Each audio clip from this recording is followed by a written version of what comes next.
bahwa akhirat itu tidak bisa batasi Allah. Kamu tidak bisa nyemprit Allah, Allah ini akhirat loh, amal sudah tidak manfaat, ingat itu. Tidak bisa seperti itu. Allah itu nggak bisa tunduk sama konstitusi yang bernama akhirat. Artinya Allah meskipun di akhirat tetap duwe hak yaf'alu ma yasa atau yaf'alu ma yurid. Nggak bisa kamu terus wah ini akhirat, amal ra iso dikirim wong mati, amal ra iso dikirim. Lho pangeran kok mbok atur. Makanya ada kiai mengatakan kodok qadar ora iso dirubah, itu kamu. Makanya ada seorang kiai ditanya, kodok qadar ora iso dirubah sekali dicatat selesai. Jadi kiai tadi, tapi nak Allah iso. Dalile apa ya yamhu ma yasha wa yusbit. Nak Allah ya iso, sing ra iso kan kita. Nah, Nabi itu tahu betul meskipun akhirat itu Allah masih bisa dinego saking baiknya. Ya Muhammad irfa' ra'sak wasal tu ta wasatu safa. Semat sirahmu angkat. Kujo apa tak turuti. Terus semenjak itu Nabi minta apa? Syafaat. Karena dulu ulama itu sudut pandangnya itu ya seperti itu. Ada yang ulama suka ibadah itu sholat, ada yang milih tidur. Sampai Imam Ghazali bilang suatu saat ibadah terbaik di zaman akhir itu tidur kan. Sholat saja kalah sama tidur kan. Tapi itu loh ya, yang wajib tetap loh, terus kamu gak sholat wajib. Begini beliau mencontohkan itu. Ada orang sholat tahajud terus obsesinya itu ingin hajatnya terkabulkan. Sementara yang tidur obsesinya nikmati rahmatnya Allah, boleh tidur, bisa tidur. Kata Imam Ghazali, timbang kita tahajud terus nuntut pangeran aduk turu katanya. Mergo engko dia akibat terus setan memberi bisikan, lho nyatanya kamu tahajud ya gak terkabul. Berarti cerita bahwa Nabi ngendikan kalau doa tahajud mustajab enggak. Daripada ngono ki aduk turu ora tau donga. Timbang abri-abri Islam ya, timbang elek-elekin apa? Islam. Jadi ulama itu mulai dulu itu sudah berpikir. Banyak orang menjadikan tahajud sholat malam itu media untuk hajatnya. Dan kalau nggak kesampaian ini mutung. Nyalahkan kiainya ijazah ramandi. Macam. Daripada ngono ora usah apa? Tahajud itu turu. Dan jenis kayak ini tuh banyak. Makanya ulama kayak saya itu saenake dhewe itu ya jarak. Saya sering didolani muhibbin terus bilang Gus saya doakan gini-gini saya mau nyalon bupati atau saya gini. Saya bilang gak waduh orang dongo, nak ramandi darani ulama dongane ramandi. Nak mandi kamu jadi bupati tetap nganggep karena beli. Sopo sing raro bupati saya gak beli. Ribet kan? Ketika mereka jadi ngunsurkan doa kamu apa karena kemarin beli? Yang beli maksudnya nggak beli nggak usah tersinggung. Jadi ribet ngadepin. Nggak artinya gini loh, doa itu jangan dipakai begitu loh. Kalau minta nasihat tak nasihati jadi bupati yang baik, gubernur yang kalau minta doa itu resikonya. Akhirnya kiai-kiai kalau diminta doa ya doa sebenarnya diisinya itu nggak doa kemenangan. Selamat. Itu nggak selamat gitu. Karena ribet. Makanya Islam itu doa itu setelah iman. Aturan iman benar baru doa. Aturan iman benar termasuk Allah itu yaf'alu ma yasha, boleh melakukan yang dikehendaki. Allah enggak boleh terdikte oleh doa kita, enggak boleh. Ya saya ulang lagi ya, mazhab Hasan Asyadzili ini khas kita. Jadi la ilaha illallah itu didahulukan sebelum istighfar. Tapi kebalikannya mazhab Imam Sanusi itu dibalik. La ilaha illallah itu kalimat yang sakral. Karena yang sakral dibutuhkan muqaddimah, yaitu yang melafadzkan harus yang sudah bersih, yang sudah steril baru melafadzkan la ilaha illallah. Maka dalam mazhab Sanusiyah istighfar dulu baru la ilaha illallah. Nah cara mazhab Abul Hasan Asyadzili kebalikan, istighfar itu sah setelah sahnya tauhid. Kamu ikut mana tuh? Asyadzili apa Sanusiyah? Alhamdulillah sama-sama tidak paham ya sudah. Akhirnya sudah. Ya saya nggak kemana-mana kan gitu. Jadi apa ya? Terus ini saya teruskan ini biar khas pesantren atau khas NU lah, kalau bahasa Pak Rektor khas NU. Ini Ben sampean tahu beberapa perbedaan itu lazim, halaman 24. Ya halaman 24 sama 25. Tak baca ini masih orisinil. An Sufyan bin Uyainah ini juga gurunya Imam Syafi'i. Kata Sufyan bin Uyainah beliau cerita, kana Isa wa Yahya alaihi masalam ya'tiyanil qaryah. Fayas'alu Isa an syirari ahliha. Was'alu Yahya an khiyari ahliha. Jadi Nabi Isa dan Nabi Yahya itu satu generasi, sama-sama masih muda. Kalau di satu kampung yang Nabi Yahya tanya, ini keluarga terbaik siapa? Saya mau nginap di situ karena kumpul orang baik itu nyaman. Kalau Nabi Isa kebalikan, keluarga terburuk mana ya? Saya tak di situ. Nah terus akhirnya faqala lahu Yahya, lima tanzilu ala syirarin nas. Kenapa kalau kamu bermalam kok malah kumpul orang-orang yang nakal? Innama ana tabibun udawil mardo. Saya ini nabi ibarat dokter. Di mana-mana dokter yang ngumpuli yang sakit, ngobati yang sakit. Makanya di NU itu ya banyak Kiai Jazab mengumpuli yang nakal-nakal. Nak tepak yang ngentas yang nakal, nak ora tepak ya katut. Ini adu nyali lah sudah gitu. Tapi itu ada ilmunya, yaitu niru Nabi siapa? Isa. Kalau kamu dokter penelitian tuh cari daerah yang banyak pandemi apa yang bersih? Yang banyak pandemi, karena yang namanya penelitian ya di situ kan. Kalau kamu dakwah ngentas kemiskinan, ke daerah miskin apa daerah kaya? Nah sama, kalau ngentas kefasikan ke daerah fasik apa daerah orang soleh? Fasik. Ya, tapi itu Nabi Isa. Nah kalau kamu tidak Nabi kan potensinya kan ngadut itu. Tapi setidaknya bahwa kita sering disalahkan karena punya beberapa tokoh yang ngancani fasik-fasik, itu sebenarnya ada dalilnya, yaitu Nabi siapa? Isa. Nah terus masalah tegas dan lunak. Ketika ada mahasiswa misalnya pacaran, boncengan lanang dan perempuan, itu pilihan kita apa? Kalau tegas, terus gak mau mendengar kita. Misalnya gini contoh gampang, tak beri contoh Pak D. Jangan orang tua, nanti secara fikih itu beda. Nah ini kan kita orang pesantren, biasa ngaji fikih detail. Kamu Pak D seorang perempuan, mahasiswi misalnya, sering pacaran. Setiap ke situ sama pacarnya kamu diam saja. Padahal kamu dosen keislaman. Mesti pamanaan kamu nyimpulkan, ternyata pacaran itu tidak apa-apa. Buktinya Pak D itu tidak negur, menengahi. Ini berarti as-sukut alal mungkar. Tapi kebalikannya, Pak D ini terkenal keras. Nak rono mesti radaku ponaan.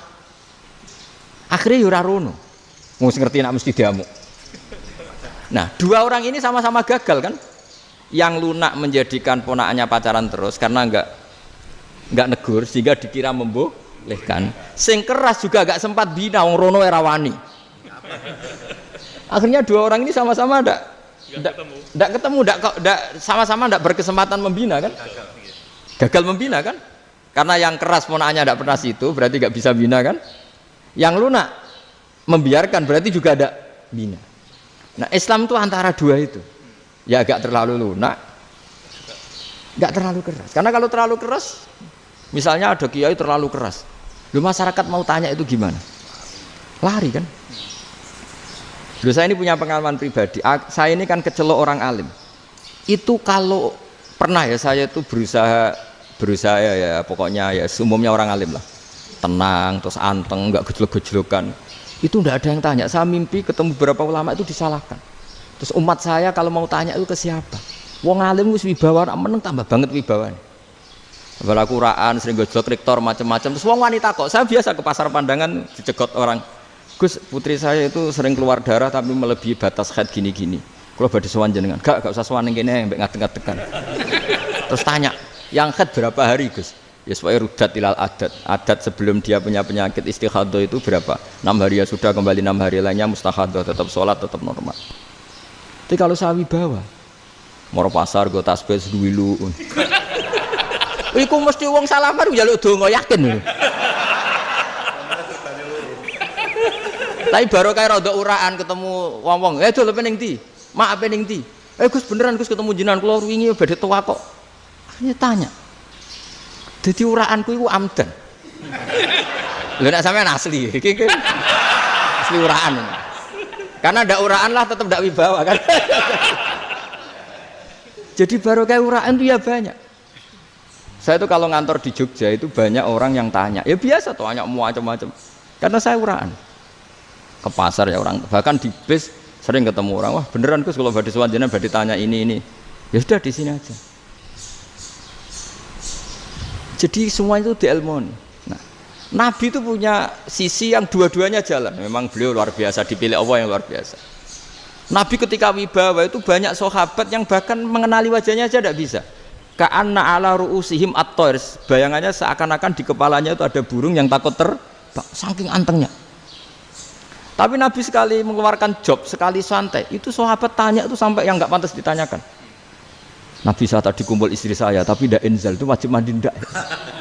Aro'aita law anna ahadana ya'ti imro'atahu walam yunzil. Itu ya ditanyakan. Nabi pun kumpul ya betul saged inzal sepundi. Guys betul lagi. Terus ya ada yang tanya macam-macam.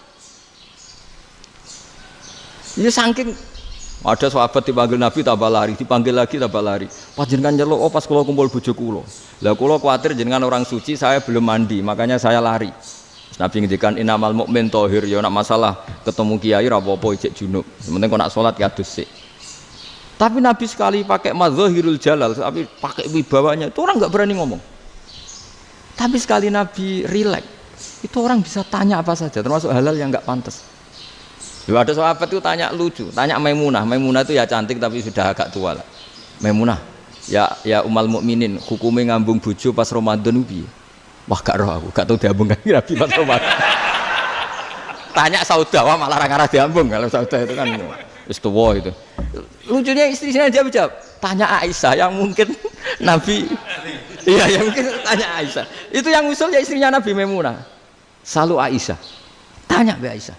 Ya Amirul ya umal mukminin gini-gini. Wah, Aisyah yang cantik masih perawan kan. Qabbalani Rasulullah bahwa oh Nabi biasa ngambung-ngambung pas Ramadan dan beliau tetap puasa. Akhirnya fakih ngarang kan wa takbil fi Ramadan wa tublah la tubtilu shauma ngambung ora.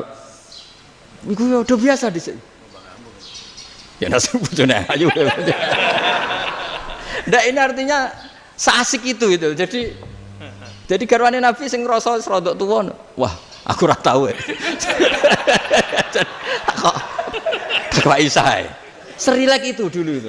Maksudnya orang Islam pertentangan itu. Maksudnya ya balik semua ini bedanya orang pesantren sama orang kampus. Kalau orang kampus mau cerita agama itu rahmatan lil alamin, tapi nyontokno rileke ora iso. Agama itu rilek, tapi nyontokno rileke ora iso. Mergo ya rapati ngaji. Contohnya ora iso, dadi mau gawe kaidah kok Islam itu rahmatan. Jadi Nabi itu lah, Allah juga gitu. Allah itu kalau sudah memperlihatkan madzahirul jalal, itu mbok malaikat Jibril rawani.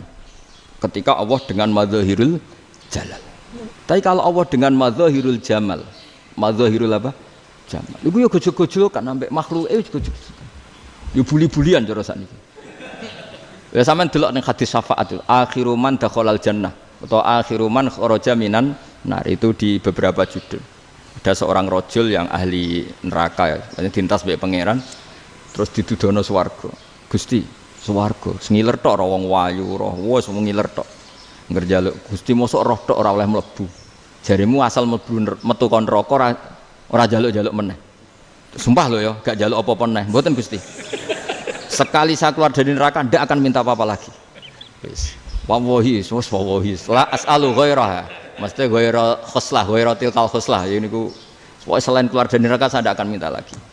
Didono swarga wong dokelon seru wibet kan. Sing bojone elek kan dendam dadi ning swarga iku. Swarga wis macam-macam. Gusti mosok roh tok ora oleh mlebu. Jarine janji ra njaluk meneh. Akhire ya wis didelokno neraka. Jadi pangeran jawabe gampang, didelokno neraka. Roh neraka begitu menyakitkan, begitu ngeri. Sudah Gusti saya ndak minta surga, sementing enggak masuk neraka. Rabbana srif anna adzab jahannam. Setelah lama itu diadepno swarga njuk mlebu swarga, terus diadepno nang neraka. Akhirnya ya sudah. Saiki mlebu swarga gak apa-apa. Iku jawabe lucu. Atas taziu jenengan ngenyek kula. Wong karuan ra di swarga kok mlebu swarga. Terus akhirnya mlebu swarga, kan mlebu swarga tamanna, sangen-angen sing mbok jaluk apa? Orang angen-angen yang indah-indah, laka wa asratu amsal ya siku tak turuti wa asratu amsalih lan lipatan ke-10. Jawabe wong lanang ya lucu. Atas taziu bi wa anta rabbul alamin. Jenengan pangeran kok ngenyekan. Maksudnya wis karuan aku ora pantes. Terus jare pangeran la astazi'u bika walakinni alama asya'u qadir. Aku gak ngenyek kowe, pancen aku pangeran. Nuruti kowe iku iso.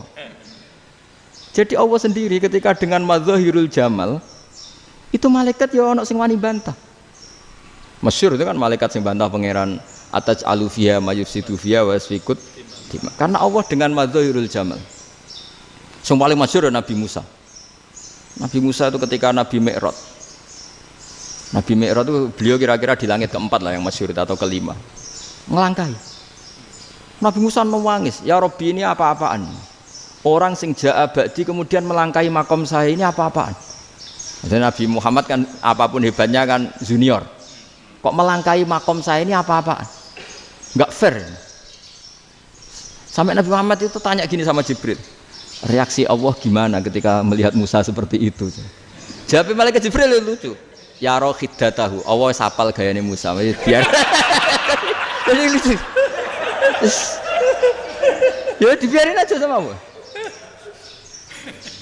Tapi yang jenenge Nabi Musa itu kekasihnya Allah. Tetap berkah bagi kita. Betul. Ketika setelah Mi'raj diwajibkan sholat 50. Gentenan Nabi Musa kelihatan nabinya. Sebenarnya Nabi Musa itu sebetulnya loh, gak nguntungkan kita sebetulnya. Tapi yang nguntungkan. Sebenarnya enggak niat nguntungkan kita, tapi nguntungkan. Nabi Ibrahim kan di langit ke-6, keren lah. Konti jong ketemu Allah ngeten-ngeten kan sholat 50. Karena Nabi Ibrahim terkenal Nabi baik tidak bantah. Bareng Nabi Musa. Kenapa diceluk pangeran? Kula kan sholat ping 50. Inna ummataka la tutiku dalik. Wah, gak kuat umat. Serai-rai gak umatmu ora ngarah kuat 50 rakaat. Tapi sebenarnya Nabi Musa itu niatnya bukan membela kita. Fa inna ummati la umatku sing gagah-gagah ra iso meneh umat. Berarti sebetulnya ya itu masih pakai gengsinya sebetulnya. Wes ngono-ngono lah sementing kita untung. Sebetulnya dia itu enggak terima wong umat saya aja yang lebih kuat. Enggak kuat apalagi umatmu. Lah terus sebutin irji ila rabbika fas'alhu takhfif. Itu berarti Allah dengan madzahirul jamal. Sudahlah, datang ke Allah minta keringanan. Allah itu baik. Minta, ambek Allah di ringanan mau 5 tok, jadi cek 45. Balik ke Nabi Musa, piro 45, cek ra kuat umat. Wong umat kowe ra kuat, jadi sebenarnya dia bilang umat kowe ra kuat. Lho cara Nabi Muhammad model wong Malang, yo beda umatku mbek umatmu. Ribet kan? Beda. Lho Nabi Muhammad kan enggak seperti itu kan? Enggak punya akhlak Malang kan, akhlak. Maksudnya akhlaknya mujur itu loh, akhlak yang baik gitu. Ya akhlak yang mujur, bukan yang Malang gitu. Jadi Nabi ya manut. Tinggal 40 kan, dikurangi lagi 35 sampai 9 kali kan, masyhur itu. Ya kan kalau dikurangi 55 kan berarti turun naik kan 9 kali. Lalu itu setelah 5 itu Nabi Musa aja usul, masih ragu. Itu cara Nabi munggah nentek. Ini entek ya. Terus iya doa tuntas betul. Bisa bebas. Terus munggah ado-ado lha opo? Ngapain itu?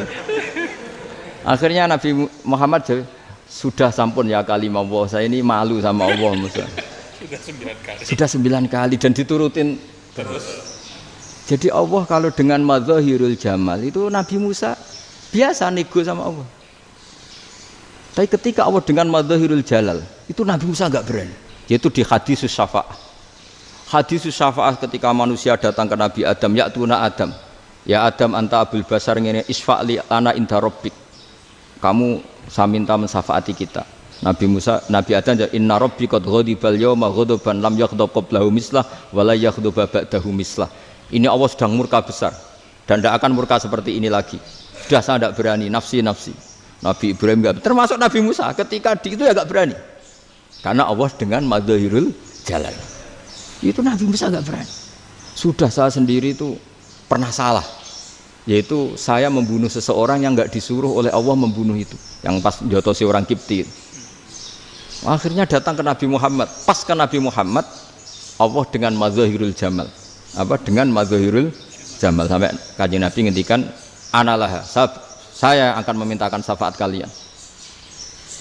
Terus fa ahmadu rabbi bima hamida allamaniha rabbi. Saya muji Allah dengan pujian-pujian yang orang lain tidak tahu, hanya saya yang diajari, kata Rasulullah. Nah di sini menurut banyak ulama termasuk kitab yang saya baca, kenapa Muhammad sebagian namanya Ahmadu. Itu dari af'al tafdil fa Muhammadun ahmadu min ghairihi.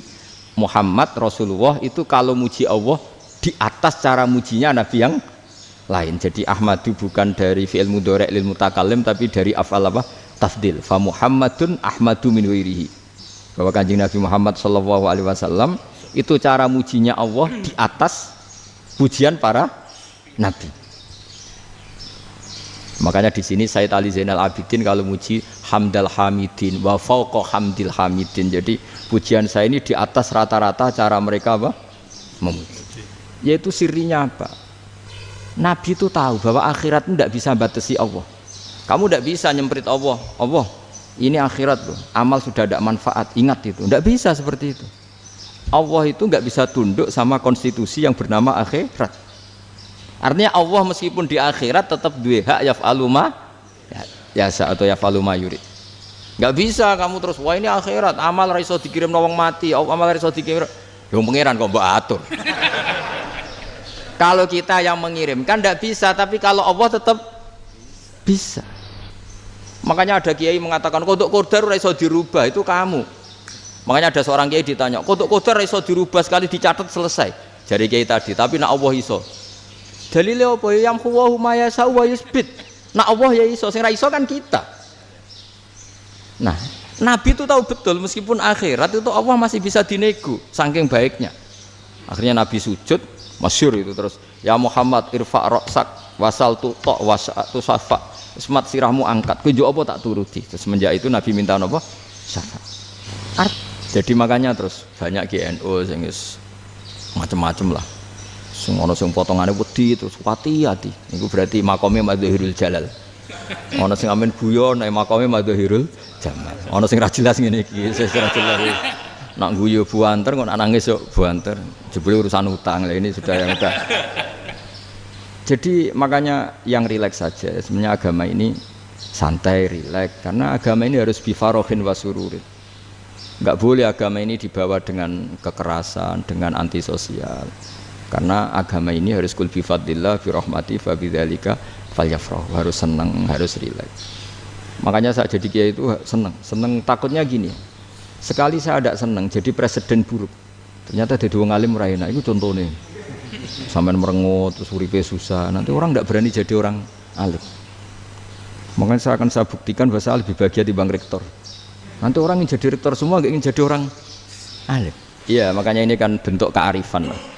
Jenengan ngakui fungsi kiai kayak saya itu bentuk kearifan. Saya juga ngakui jenengan ini butuh kearifan. Saya sering didolani KUA itu. Itu rata-rata ya didikan kiai. Kompilasi hukum Islam itu banyak ya, janda cantik. Contohnya harus cantik, kalau jelek nggak mungkin terjadi kan. Ada janda cantik kebetulan suka kawin tapi takut zina. Saya ulang lagi, suka kawin tapi takut. Itu seringnya gitu Pak Rektor. Jadi dia kawin bosen, bilang ke KUA, Pak saya sekarang mau nikah sama ini. Loh, tapi kamu mau punya suami. Ya tapi kan nggak tercatat Pak. Itu KUA-nya rata-rata itu nggak berani. Meskipun nggak tercatat karena secara fikih meskipun nggak tercatat tetap dia seorang perempuan yang bersuami, maka nggak boleh nikah sama orang lain. Tapi secara hukum santri nggak bisa dong menikahkan perempuan sing dzati zaujin yang punya suami. Jadi ini barokahnya kerjasama yang baik. Jadi di masyarakat itu tertanam didikan kiai nggak boleh nikahkan perempuan yang bersuami. Tapi di KUA ngikuti hukum formal. Dan di Indonesia itu KUA itu rata-rata konsultasinya ya sama kiai, sehingga ya nggak berani akhirnya meskipun aku ya wedi mlebu neraka mbak gak iso. Dan itu banyak. Seorang lagi ya, makanya ini kan pesantren itu nggak boleh mati. Orang kiai-kiai kayak saya nggak jelas-jelas itu harus lebih jelas lagi. Karena ini yang on time, yang online, yang siapa saja bisa tanya. Saya itu SMS saya itu nggak punya HP WA. HP jadul itu SMS-nya tiap hari entah berapa, orang yang tanya dari Kalimantan, dari Aceh. Gus di kampung saya ada masjid 2 itu yang Samana, ada yang dari orang perkotaan Gus di perumahan baru ada masjid, yang Jumatan baru orang 12 sah enggak? Ya langsung saya jawab sah, dalilnya ini. Ya sudah, nah, tapi kata Imam Syafi'i gini harus orang 40 itu madzhab Syafi'i, dalam madzhab yang lain gini. Itu kalau tanya rektor itu kan ribet, masuk ajudan dulu, asisten dulu, panjang.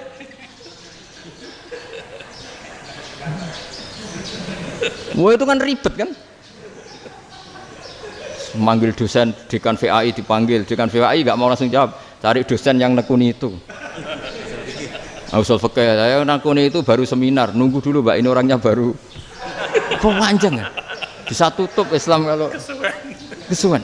Coba kalau tanya kiai kan enggak ketemu di jalan. Dulu Mbah Zubair kata Mbah Mun, saya termasuk santri yang diapresiasi Mbah Mun. Dhisik Mbah Zubair ya ngono, anak nong takok wis sowan gak oleh. Gak takok ning kene ae. Saya biasa ditanya orang ngadeg-adegan.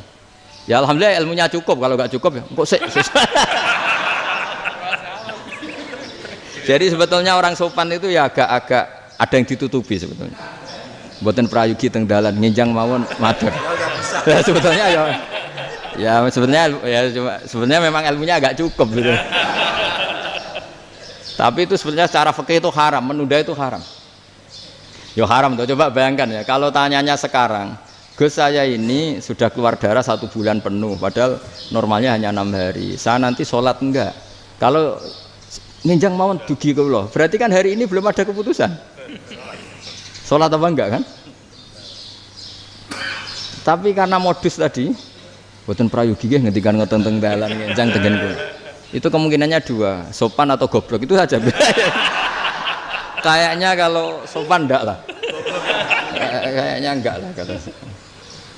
Karena secara fikih itu jelas haram. Bagaimana mungkin sesuatu yang harus dipraktekkan nanti duhur dijawab besok, berarti duhur, asar sampai subuh belum ada jawaban, berarti enggak ada sholat kan? Makanya dibutuhkan orang-orang alim yang kultural seperti ini, dan NU menghormati kultural. Tapi Mbah Mun juga sangat menghormati Islam formal, karena tadi produk-produk formal itu bisa dilembagakan oleh negara, dan itu kita ikut untung. Makanya Mbah Mun itu kalau punya tamu KUA, punya tamu polisi sampai pejabat itu. Kenapa saya contohkan KUA? Supaya jangan kira seperti pendapat orang-orang hasud, wah mesti aja disolani presiden seneng, menteri seneng. Enggak juga. Sebenarnya semua kiai itu mulai KUA sampai polisi, polsek, polres itu seneng semua. Karena sama-sama diajak mengawal bangsa ini, diajak mengayomi semua masyarakat. Tapi kadang-kadang masyarakat ngeritiknya, jenenge kiai disolani menteri ya seneng presiden. Padahal yang sowan kiai itu ya mulai KUA, Kapolsek, kepala desa, RT, Mudin. Itu Mudin kalau tanya ya lucu-lucu. Gus kalau nate nyembelih pitik kemanian, pitike go gede man. Akhirnya wis ngerti nak kemanian langsung tak sembelih meneh. Terusane ku sah ta ora. Ribet. Ya tak jawab, lah pitike pas iku jek urip ta ora? Terus urip Gus. Wis sah cara madzhab Malik kerja urip. Karena itu ada perdebatan antara madzhab Malik dan madzhab Syafi'i. Nah, cara Imam Syafi'i itu agak ketat. Hewan yang punya kehidupan sudah muttaribah, misalnya ayam jago, contohnya harus jago, karena kalau ayam kecil diikhlaskan haram. Jadi yang cilik wae kan gitu. Fikih itu ya, fikihnya orang Indonesia itu pecundang. Kalau ayam kecil nggak ditanyakan, mate ra wis. Kalau jago ditabrak truk kejet. Andai kan nggak disembelih pun mesti mati. Itu cara madzhab Syafi'i itu haram. Karena penyembelihan ini tidak menjadi penyebab kematian, tapi memang karena kecelakaan tadi. Tapi cara madzhab Imam Malik enggak. Andai kan nggak disembelih, matinya kan 2 menit lagi atau 1 menit lagi. Andai kan nggak disembelih, berarti mati sekarang itu bawaan pisau apa bawaan kecelakaan? Ya sudah halal gitu caranya. Nah akhirnya ya saya bilang ya sudahlah kita semuanya mati. Jadi cara debat, cara Imam Syafi'i enggak, cara berpikir itu sudah tidak kehidupan yang normal, yang dimana-mana penyembelihan itu mematikan yang hidup normal. Jadi agak ketat. Sehingga dalam contoh kemanian, kalau dalam bahasa Jawa nyembelih agak sempurna terus pesonya jatuh atau apa itu, kalau pakai madzhab Syafi'i agak kesulitan. Jadi kalau madzhab Malik asal diselesaikan secara fauron, dan juga sebagian madzhab Syafi'i itu halal. Nah orang mesti tanya gitu, Gus, wedhusku tabrak truk, man Gus kejet-kejet. Tapi nak pitik cilik ra ditakokno. Makanya termasuk kritiknya Mbah Mun, tapi ini madzhabnya Mbah Mun ya, kamu boleh ikut boleh ndak, karena ini urusan ndak penting. Dari wong-wong lucu, nak ditakoki yuyu muni haram mergo amfibi. Yuyu ngerti sampean? Yuyu nggih. Tapi nak ditakoki kepiting muni halal. Mergo nak yuyu haram gak eman, nak kepiting eman. Padahal alasannya coba, kenapa yuyu haram? Karena amfibi kan, bisa di air. Pertanyaannya, kepiting seperti itu ndak? Nah, tapi kepiting kalau haram kan eman. Karena besar kan. Kalau yuyu silahkan haram kan gitu. Artinya apa? Fikih kita ini agak-agak pecundang gitu, agak-agak pertimbangan. Iya, ini lucu kan? Kualitatif. Coba alasannya yuyu haram karena apa?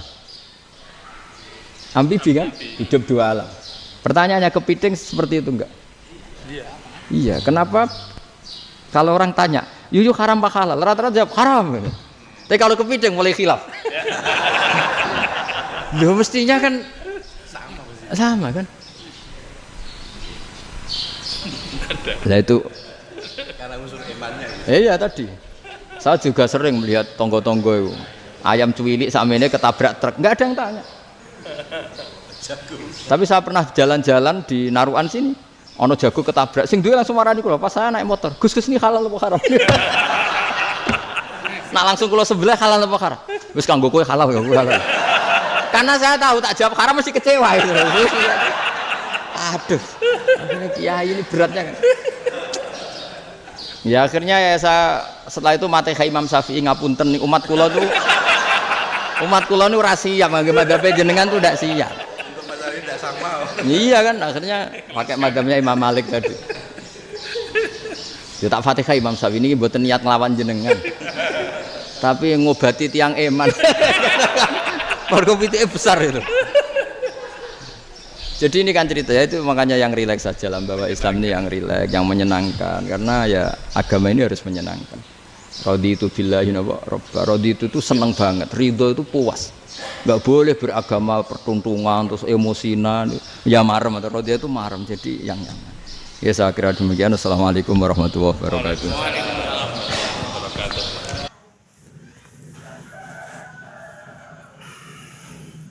Alhamdulillahirabbil alamin wa bihi nasta'in ala umuri dunya waddin wassalatu wassalamu ala asyrafil anbiya'i wal mursalin wa ala alihi washabihi ajma'in amma ba'du. Yang kita hormati yaitu beliau Gus Bahar yang kita selalu muliakan dan selalu kita tunggu-tunggu syafaatnya atau keberkahan ilmunya. Semoga ini bisa menjadi lantaran bagi kita mendapatkan keberkahan dari beliau. Untuk keterangan hari ini yaitu tentang takdir ya. Takdir itu bisa dirubah atau tidak.